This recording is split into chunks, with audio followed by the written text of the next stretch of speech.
السلام عليكم ورحمة الله وبركاته. شركة المهندس منسي للصناعات الهندسية والتغليف الحديث تقدم لكم مكنة سوائل نص اوتوماتيك موديل 402.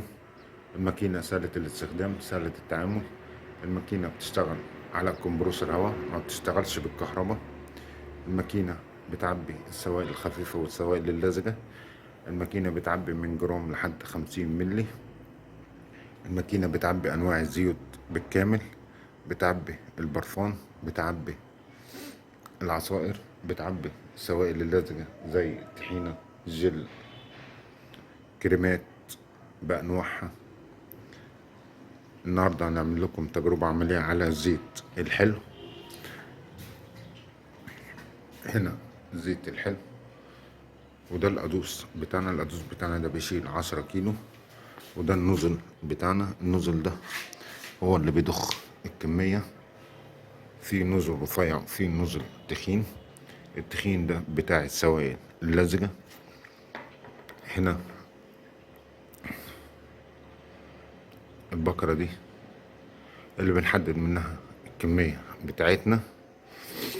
وده تشغيل الزرار، ده تشغيل وفصل الماكينة. وهنا مجموعة الهواء. مجموعة الهواء دي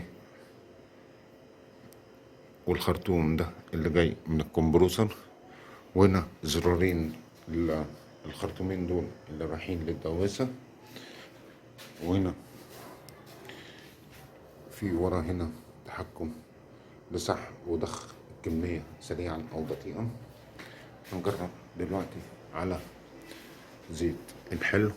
هنشغل الماكينة وندوس على الدواسة كده كده. ادتنا الكمية اللي احنا محددينها. هنجرب تاني